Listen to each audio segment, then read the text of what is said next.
Money is his own university. La vie est un choix. Quel est votre choix? La pauvreté ou la richesse?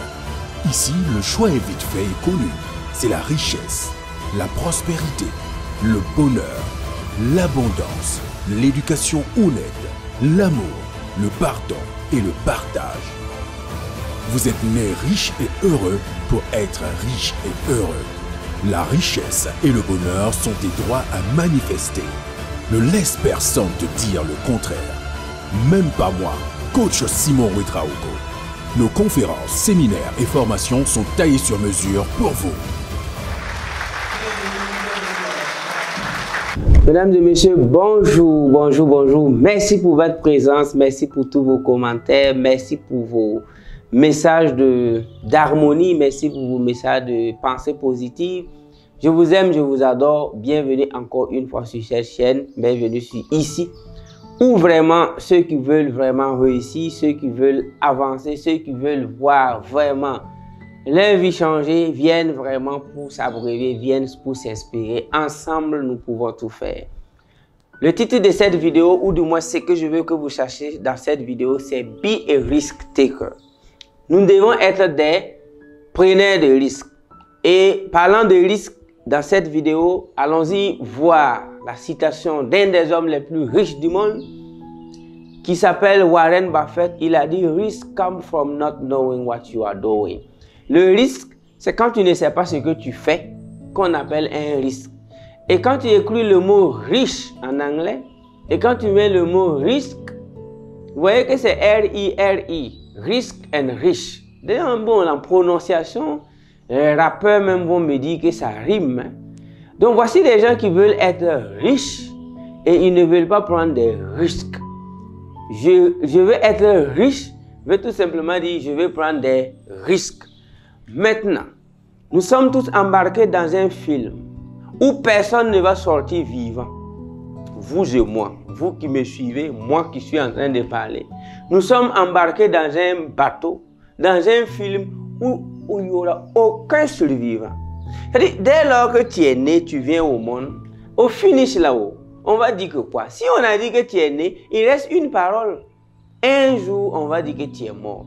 Voici des gens qui viennent dans un monde où ils n'ont pas doté de pouvoir d'éternité, comme même les pierres. Les pierres sont là. Peut-être qu'on peut venir les casser avec des grisous et tout. Des coups de grisou dans les mines et tout, pour écraser, chercher peut-être des minéraux à l'intérieur. Mais les pierres au bord des voies, des granites et tout, parce qu'on connaît certaines pierres qui datent de plusieurs milliers d'années, ils sont là, on les a pas écrasées.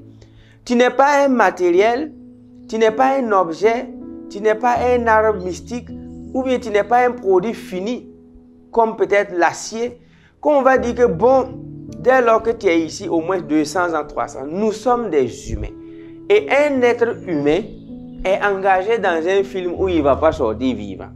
Comment je pense que dans cette vie-là, moi je ne vais pas sortir vivant? Ah, je m'assois, je dis, quoi?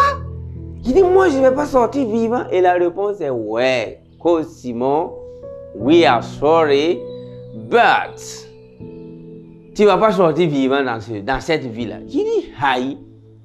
Donc je me suis assis, j'ai médité là-dessus. J'ai dit, donc moi-même, je ne vais pas sortir vivant. On dit, bon, tu peux demander le nombre d'années que tu veux, mais tu ne vas pas sortir vivant. Si tu veux dire que tu veux 100 ans, tu peux dire que tu veux 120 ans. De toutes les façons, si tu demandes jusqu'à 150 ans, c'est toi-même qui vas écrire des lettres après pour dire que non, tu veux partir. Parce qu'il y a des gens qui ont demandé 150 ans, après ils sont couchés à la maison, ils ne peuvent pas manger eux-mêmes, ils ne peuvent pas se déplacer. Bon, quand dans la vie aussi, tu dois vieillir et que tu dois te déféquer sur toi, faire pipi, et puis c'est des gens qui viennent laver tout le temps. Bon, et que tu ne peux pas parler, à un certain moment, vraiment, ce n'est pas très intéressant. Nous vous souhaitons tous longue vie. Je veux que chacun de vous qui êtes en train de suivre cette vidéo, longévité. Parce que longévité, c'est vraiment un remède qui te permet de te venger de façon positive. Surtout, quand on a longue vie, même à 60 ans, on peut révolutionner. Quand on a longue vie à 70 ans, d'ailleurs, Donald Trump, quand il partait à la Maison Blanche, c'est 71, 72 ans. Donc, ça veut dire que quand tu as longue vie, tu peux tout faire. Donc, je vous souhaite longue vie. Mais j'aurais bien voulu vous souhaiter une éternité physique. Parce que l'éternité métaphysique, l'éternité de l'esprit, l'éternité de l'âme, ça existe. La vie éternelle, option métaphysique. Mais ton corps physique là, la vie que tu vis là, un jour, tu seras fatigué et tu seras vieux et tu vas partir. Donc si nous sommes embarqués dans un programme où il n'y aura pas de survivants, la question que je vais vous poser, pourquoi on ne vit pas? Pourquoi nous ne sommes pas en mesure de prendre des risques? Sauf le risque de notre vie, bien sûr. De toutes les façons, la seule chose que tu ne dois pas risquer, c'est ta vie. Mais le reste, là, il faut vraiment sortir de ta zone de confort parce que dans le programme A50, dans le projet de je veux avoir 1 milliard de dollars d'ici 2050, j'étais obligé de faire des micro-trottoirs ici au Burkina, en Côte d'Ivoire, au Tchad, au Niger, au Sénégal, à Madagascar, un peu partout. Par exemple, au Tchad, c'est vrai que j'ai des conférences là-bas partout. Il y a des pays, j'étais obligé de demander à des étudiants qui sont venus à la GCAP, qui ont participé à des conférences, des séminaires à Dubaï. Parce qu'à Dubaï, pour nos séminaires, minimum c'est 12 et c'est 20 personnes, 25 personnes, souvent 10 nationalités, 12 nationalités. Donc je demande souvent à certaines nationalités de faire cette enquête-là dans leur pays. Donc il y a des gens qui ont réalisé ça en France, en Suisse, il y a des gens qui ont réalisé ça en Australie, ils ont réalisé ça au Tchad, ils ont réalisé ces enquêtes au Maroc, ils ont réalisé ces enquêtes au Bénin, au Togo, ils ont réalisé ces enquêtes-là un peu partout. Je vous livre les résultats de ces enquêtes pour que vous puissiez voir comment nous ne devons pas vivre une vie vraiment, je dirais, stagnante. La stagnation, c'est la mort. Parce que quand vous voyagez, vous avez l'impression que les arbres vont dehors, surtout quand vous êtes dans une voiture. Quand vous regardez les arbres, c'est comme s'ils vont... Quand vous voyagez, vous regardez les arbres, c'est comme si les arbres vont derrière. Non, les arbres sont statiques. Ils sont arrêtés sur place. Et comme toi, tu avances à une vitesse peut-être 100 à l'heure, tu vois que tous ceux qui n'avancent pas reculent. Donc, ces enquêtes, c'est quoi? Moi, j'ai donné le sujet d'enquêter sur minimum, j'ai pris 40. Parce que c'est un chiffre quand même. 40-40. J'ai dit à chacun, vous devez interviewer 40 personnes âgées de minimum 70 ans. Et débrouillez-vous pour s'assurer que la personne vraiment vit dans la pauvreté. Donc, voici le résultat des enquêtes que je vais vous montrer et vous dire vraiment comment d'ailleurs le projet A50 va vous sauver et comment chacun, même en suivant cette vidéo, peut commencer à planifier son avenir. Et ces personnes, j'ai dit, il faut qu'ils aient 70 ans et il faut s'assurer qu'ils vivent dans une pauvreté économique notoire.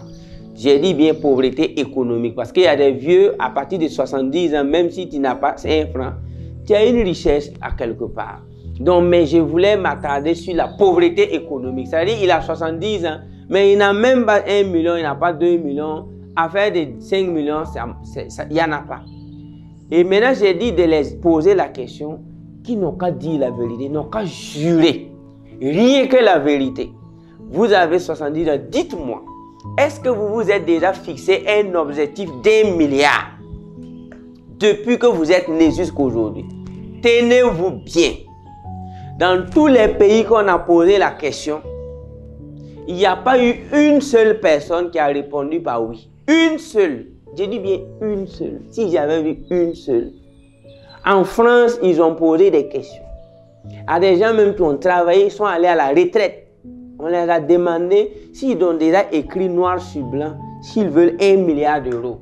Dans les pays qui ne consomment pas l'euro, Madagascar, Burkina, on a demandé à des gens, ils ont 70 ans, ça ne va pas économiquement chez eux. On les a posé la question, est-ce que vous avez déjà rêvé que vous pouvez avoir 1 milliard? Il y a un qui m'a dit que 50 millions, même lui, il n'a jamais pensé à ça. 50 millions, il n'a jamais pensé à ça. Ils ont été honnêtes, puisqu'on a réalisé de façon un peu, je dirais, psychologique, juste pour ne pas vexer quelqu'un. Mais il y a d'autres qui, pour répondre même, les gars, il dit combien? Et 1 milliard. 1 milliard. Voilà. Donc, selon vous, qu'est-ce qui s'est passé? Il s'est passé qu'ils n'ont jamais rêvé. Alors qu'on vous a dit dans les chansons pour les enfants, roll, roll the boat gently down the stream, merrily, merrily, merrily, life is about a dream. Life is about a dream. La vie, c'est une question de dream. Et il y a une des plus grandes, je dirais, maisons de production cinématographique qui s'appelle Dreams Walk. Ils ont tourné des grands films. Paramount, Dreams Walk. Allez-y, tapez Dreams Walk, vous allez voir que c'est une grande... Les rêves, ça marche. Donc, si vous ne vous êtes pas encore assis pour dire, bon, voici, je décide d'avoir telle somme dans ma vie. Si tu n'as pas encore pris cette décision-là, de toi à moi, pourquoi tu vas avoir cette somme? C'est pourquoi ce n'est pas pour rien que chez nous, c'est pas pour rien qu'à A50, que tu le veuilles ou pas, on t'exige à te fixer un objectif de $1 billion in 2050. You have to do that. C'est notre premier, je dirais, premier coup, premier pas, c'est de te fixer un objectif d'1 milliard de dollars d'ici 2050. Et là, maintenant, on commence maintenant à te former, à te faire suivre toutes les formations, à voyager, à rencontrer vraiment les gens qu'il faut rencontrer. C'est pourquoi, quand je vous parle de risque, entre celui qui est riche et celui qui est pauvre, de vous à moi, qui a pris plus de risques? Demandez à quelqu'un qui a 80 ans, qui ne peut pas avoir 1 million, et quelqu'un qui a 80 ans et qui est milliardaire. Demandez-les. Vous allez voir qu'en réalité, celui qui n'a pas pris de risque, alors qu'il a pris de risques, c'est celui qui a 80 ans. L'autre n'a fait que prendre des risques, mais l'autre là, il a pris plus que des risques. Donc, le risque n'est pas prendre des risques, c'est ça le plus grand. C'est ça même les risques. Le risque, c'est quand tu ne prends pas de risques, c'est déjà dit. Et les grands milliardaires comme les Jack Ma en Chine, les Anthony Robbins, les méga milliardaires, les méga best-sellers, et ils ont toujours dit de commettre toutes les fautes. Il faut commettre il faut échouer au maximum avant d'avoir l'âge de 30 ans. Bon, ils ont dit 25, mais laissez-moi ajouter 5 ans parce qu'on est entre nous ici avec les suspens d'âge et tout, c'est pas simple. On s'est réveillé un peu tard. Donc, moi je dis, il faut que tu commettes toutes les erreurs possibles avant 30 ans. C'est-à-dire, personnellement, moi j'ai eu ce privilège de perdre vraiment près de 200 millions ici, j'ai fait des capitalisations, 20 millions ici, 10 millions ici, 5 millions ici. En tout cas, ça dépasse les 100 là. J'ai eu à perdre plus de 100 millions avant l'âge de 30 ans. Là, dans des investissements passifs, dans des investissements par là, mais ça rapporte de la sagesse, ça rapporte de la connaissance, ça rapporte de la détermination. Parce que chaque nuit, ton cerveau est à 200 à l'air. Ton cerveau ne peut pas dormir. Quand tu as perdu 10 millions, 20 millions, 30 millions, 40 millions, tu ne peux pas perdre de l'argent et puis rentrer la nuit et puis ton cerveau va dormir comme un voisin qui n'a rien perdu. Donc, c'est ainsi que le cerveau s'est mis à travailler à 100 à l'air. Donc, les idées, on ne fait que les noter. On se promène avec des bics et des calepins, on ne fait que noter des idées. Ce n'est pas pour rien. C'est parce qu'on s'est levé, on s'est dit, ok, tous les risques que tu ne dois pas prendre, c'est de risquer ta vie. Le reste là, you have to, tu dois, parce que ça aide. Donc ceux qui sont assis et que quand on dit quelque chose, dit que c'est risqué, laissez-moi vous dire vraiment que la chose la plus risquée, c'est quand tu décides de stagner, de t'asseoir.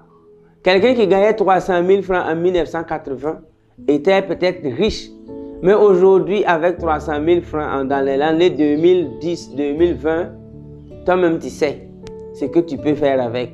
La réponse, c'est quoi? Peut-être que tu ne peux pas faire grand-chose avec. Donc tu peux rester constant ou du moins rester statique.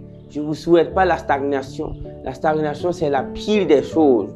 Soyez des gens qui évoluent. J'aime me moquer souvent de mes petites sœurs.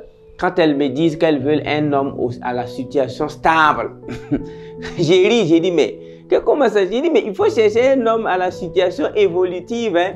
Parce que si ton homme a une situation stable, d'ici 2030, si vous êtes toujours stable, mais est-ce que vous avez avancé? Supposons qu'il gagne peut-être 500 000 francs aujourd'hui. Si d'ici 2040, il a toujours 500 000 le mois, mais c'est toi-même qui vas dire que ça ne va pas. Parce qu'il y a des gens qui ont dit, ah, mon mari a une situation stable. Depuis 1980, il est quitté de 200 000 le mois à 210 000. De toute façon, c'est stabilité tu cherchais, il est stable. Donc, nous devons chercher des situations évolutives, des situations qui évoluent. Donc, prenez des risques et la meilleure manière de prendre des risques, c'est de bosser, c'est de lire, et c'est d'apprendre, c'est de se cultiver et c'est d'essayer. Toujours try and see. Il faut toujours essayer. Parce que la zone de confort, ça tue. Se contenter vraiment du peu qu'on a, ça tue. Il faut toujours calculer. Il faut prendre les risques comme un Chinois. Il faut prendre les risques comme au Nigeria. Il faut prendre des risques. Il faut investir. Il faut créer. Il faut investir. Il faut créer. Il faut se former. Vous allez voir que ça paye toujours. Entre ceux qui prennent les risques et ceux qui ne prennent pas les risques, ceux qui prennent les risques sont plus proches de la richesse et ceux qui ne prennent pas les risques là. Ah, mais rappelez-vous de ce que j'ai dit au début. Risk comes from not knowing what you are doing. Le risque, c'est quand tu ne sais pas ce que tu fais. Par exemple, tu ne connais pas l'or, tu n'as jamais fait l'or. Et puis quelqu'un vient te parler de l'or, comme je me rappelle que c'est quand je lisais le livre de George Clason, The Richest Man in Babylon, que je vous recommande de lire, L'homme le plus riche de Babylone. Là-bas, il est raconté qu'il y a un monsieur qui a donné son argent à un marchand qui n'était même pas spécialisé dans le domaine où il donnait l'argent. Mais c'était sûr qu'il ne va pas revenir. C'est fini. C'est fini. Quelqu'un qui est dans le business des briques, et puis il dit qu'il voyage pour aller payer des briques. Toi, tu lui donnes 10 millions que s'il voit l'or, parce que tu as entendu dire qu'il y a de l'or dans la zone là. Il n'a qu'à payer de l'or envoyé, toi tu vas vendre. Regarde, ce n'est pas ces risques-là, moi je te dis de prendre. Donc il y a des risques. Tu es ingénieur, tu es spécialisé dans telle structure, tu maîtrises telle matière, mais c'est là que tu dois prendre des risques. C'est là que tu es ingénieur en informatique, tu dois prendre des risques dans le secteur de l'informatique en créant, en investissant. C'est ça. Maintenant, si toi tu es peut-être ingénieur en informatique et puis tu veux aller prendre des risques dans par exemple, dans la culture de maïs, vous voyez déjà que c'est deux secteurs un peu différents. Donc les risques ici, c'est de savoir ce que tu sais, savoir ce que tu aimes et tu décides de quitter ta zone de confort. C'est ça, prendre des risques. On appelle ça des risques calculés et des risques mesurés. Donc, let's become risk taker. Sinon, l'ignorance vraiment, ou du moins la peur de prendre des risques, a créé plus de pauvres que ceux qui ont eu le courage de prendre les risques. C'est-à-dire la peur de risquer a créé plus de pauvres que ceux qui ont eu le courage de prendre des risques. Donc je ne connais pas un seul milliardaire au monde qui va te dire que lui n'a pas pris des risques. Mais je connais assez de gens qui n'ont pas 100 000, 10 000, mais si tu causes avec eux, lui, les risques là, ils ne sont pas dedans. Donc s'il vous plaît, calculons et prenons des risques. Ça va nous aider. Je vous aime, je vous adore. Et merci beaucoup pour vos inscriptions. Merci, merci, merci. Je vois vos messages, je vois les notifications. Merci pour vos inscriptions au programme projet A50. Et une fois que vous vous inscrivez, vous allez voir que vous allez vous retrouver facilement et rapidement dans nos groupes privés, Telegram, WhatsApp et tout. Et pour les grandes sessions des conférences de formation et surtout des grands séminaires, les dîners galas de rencontres, de business, de programmes, et surtout de programmation et de reprogrammation de votre cerveau, parce que vouloir devenir milliardaire en dollars veut tout simplement dire que tu es capable de donner cours dans n'importe quelle université du monde, Harvard, Yale, Princeton. Tu peux donner cours partout, tu peux partager ton histoire partout. Et c'est pourquoi nous, dans notre programme, il y a 1200 livres à lire, il y a plusieurs milliers de documentaires à suivre, parce qu'on ne veut pas de millionnaires ou de milliardaires en dollars. Il faut que tu sois hyper surdoué. C'est là qu'ensemble, on pourra tout faire. Je vous aime, je vous adore. Cosimo Wadao.